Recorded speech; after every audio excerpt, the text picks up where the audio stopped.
Social media is quietly destroying your happiness, and this is how we're going to take it back.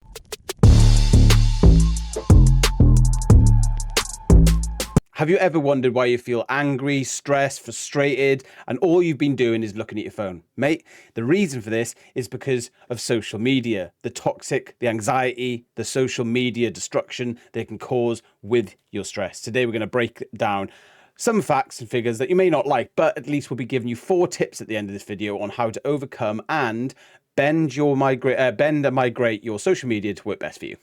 Exactly that, mate. Now, who are we exactly? Well, myself, I am Tom Cockrell. I'm an empowerment coach for frustrated husbands. And over there, we have the wonderful Craig Mann, a stress relief coach for stressed out fathers. And together, we like to make that sad, unhappy man become a happy man living in a happy home. That's what we're about. Feel free to check out our Facebook links down in the comments below and in the bio and in the description of this video. If you do feel like you want to talk to us on a more personal level, if any of this video resonates with you, then please feel free to check us out in the links or leave a comment down below. And if you do at any point enjoy this video, feel some sort of benefit from this video, we put out loads of this content all the time. So feel free to like the video, hit the subscription and ring the notification bell, because we are going to be here for a lot more tips, resources to help you become a happy man in a happy home. Heck yeah, and don't forget, at the end of this video, some bloopers, because we are happy and we like to make mistakes whilst we record. Well, it comes with no shock that men are more likely by 40% to be stressed and angry, frustrated if they are scrolling on social media. This is a big question. We're asking why. It's because then they become more irritated with their kids and surroundings because of the anger they're actually trying to vent outside. So here's a personal story from me. I actually tested and tried this, where in the evenings before I'd go to bed, I would scroll through social media, TikTok, Instagram Reels, YouTube Shorts, all that sort of stuff, and then try to go to sleep. I did the same without scrolling, and I was able to sleep easier, and I was able actually to go to bed quicker and actually have a better sleep. So it just shows you, even in the smallest of ways, how social media can affect your life. Well said, Craig. And fact number 2 is 30% of couples are more likely to have relationship breakdowns if they are watching social media and are getting triggered by something that they're watching. Now, I can put this to a personal relevance of mine. If I'll be watching TikTok or something, and I'll find something that annoys me. It could be like the state of the country. It could be something that directly affects me. And I'm watching it. It could be something to do with rioting. I just don't agree with the aspect of it. And it puts you in a bad mood. All of a sudden, my energy as a whole is just put into a negative, an absolute negative outcome. And that will have massively effect on my relationship, my wife. And then she might say, oh, you're being snappy today. I'm like, oh, I'm being snappy, am I? So that is what would happen. So you got to be watching out for that one. Constant exposure to emotional videos trains your brain to be wired, and more than 50% of people that watch it become either defensive or offensive when they're watching it. The reason for this is because most social media, or 90% or higher of social media, is divided. When you watch it, you're either going to be angry or you're going to love it, and that's what causes engagement. That's what the algorithm wants. So you need to start to train your brain to go on social media. I'm not saying that you shouldn't go on it. To watch videos like this would be a good example, where someone's talking to you about how you can help yourself or benefit you. Social media can be a great tool, but unfortunately it's being used in a devilish way at the moment, where social media is either trying to make you react angrily or in some sort of emotional capacity. So when you're watching a video, you're scrolling, you're almost watching the first second of it, you might be like, oh, what's going to come up? Or you might be scrolling to the next one, what am I going to see? For me personally, I like to watch funny comedy sort of things, old-fashioned comedy where, they don't really care, it's just comedy. And that makes me feel happy. That's how I've trained my social media. So what we're going to go into now is 4 tips how you can change and maintain your social media hacks so you can actually have a happier social media journey, therefore having low stress, low cortisol releases, and then better sleep, and everything then will unfold to that happy man, happy home lifestyle. But hey, don't worry, we're not here to scare you. And if at this point, this is where you're going to want to start liking the video and subscribing to it, because this is where we're going to delve into the tips that are really going to change the outcome of your lives and benefit you for the absolute best. Take it away, Craig. Tip 1, set a 15-minute limit on your phone a day. And this is huge, because if you didn't know, your phone, as much as it may not tell you, has got apps where you can set certain things for 15 minutes. For instance, it could be TikTok, YouTube, Facebook, any other social media platform, you could set a daily limit. Now, if you are somebody that spends 3 to 4 hours a day, I'd recommend not going straight down to 15 minutes because you probably won't be able to hack it and become more stressed. So you can limit your time, but do try to bring it down. This will cause you to go off your phone, stop procrastinating, because that's another issue, isn't it, with social media, and it'll lower your stress because you're not watching content that you don't need to say, don't need to see, should I say. And let's face it, internet isn't real life. Internet is how we see other people's real life. So don't try and let it affect you. At the end of the day, you've got a family to look after, you've got kids and a wife that really rely on you. So yeah, spend 15 minutes a day by all means, or even a bit more on social media. At the end of the day, it is there for you to use, and you can find amazing content and amazing topics on there. But try your best to limit that time, because the kids will also watch you doing it and mirror it.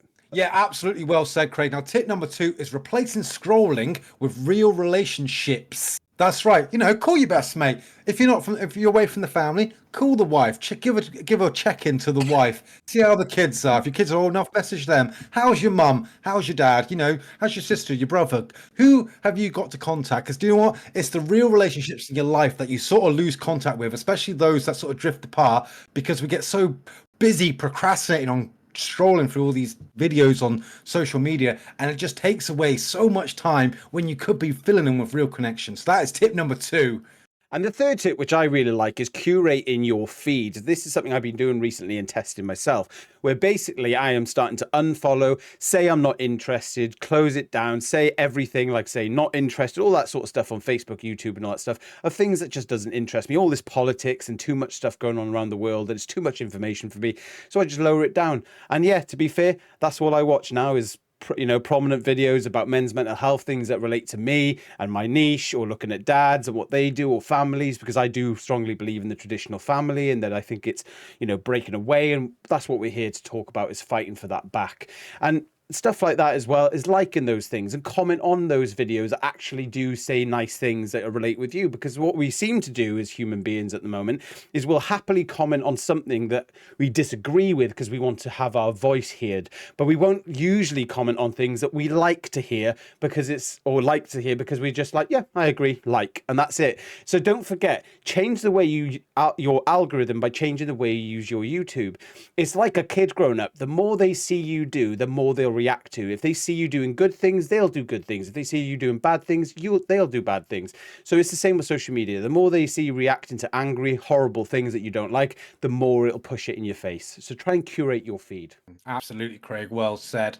Now, the final tip here, tip number 4, is creating a no phone zone during the day in your household. Now, for me, a big one for me, and I'll stand by this through and through, is dinner time. At dinner time, me and my family, we gather around our dinner table. There's no phones. We have a bit of gentle music and we conversate. This is where the whole family gets to express points, gets to catch up in each other's lives. It is such an important moment. I do recommend it. I mean, I know a lot of families like to sit in front of the TV, have TV dinners, which again, it's all fine. It's all down to your values. But I do believe in that quality time without no phones distracting. So you yourself can be a fully present husband and father. You can have play times where you just being fully present, engaging. You can do story times, whatever works best for you. But the important thing is that you do have those no phones. You do not want your children or your wife to think of their husband or father and only think, my only image of him is just him sitting on his phone scrolling. No, designate that time, because that's what's going to make you the absolute best family man that you can be. Sorry. A little bit of humour for you, ladies Sorry, and gentlemen. But in all honesty, if you are feeling stressed, more distant, you're feeling frustrated, it's time to stop that on the phone now, and it's time to start taking your life back. If you want to leave comments down below, say time to take it back, and we'll understand what you're saying. We'll reach out to you, see if we can give you the links and resources that you need.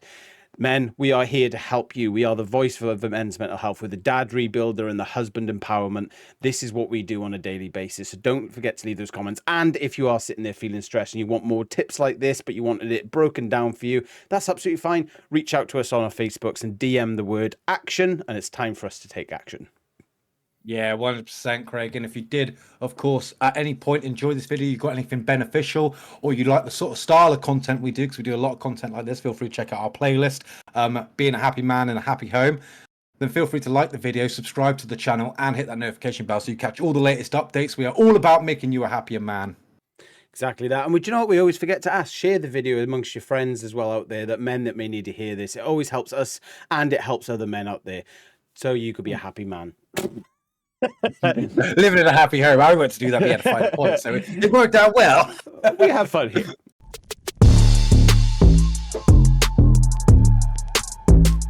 And who are we exactly? That is Craig Mann over there, stress relief dad.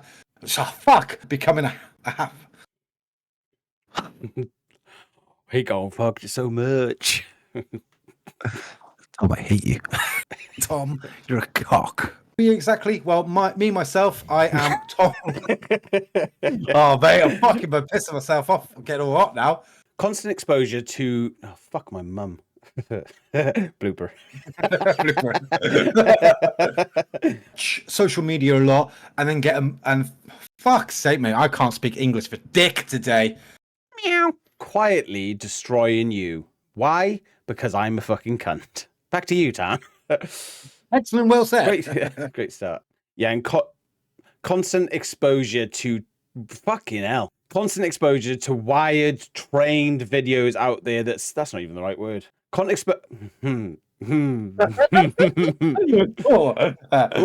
this one's a tricky one. Constant exposure to emotion. So yeah, what was I saying? Is replacing scrolling with real connection. Yeah, I heard the other consonants that came into that word then. And the third tip. Oh, and the third tip, which I really like. Oh. From empowerment husbands for frustrated husbands. Fuck. That's right. I'll be editing this tomorrow, so I can take the edits.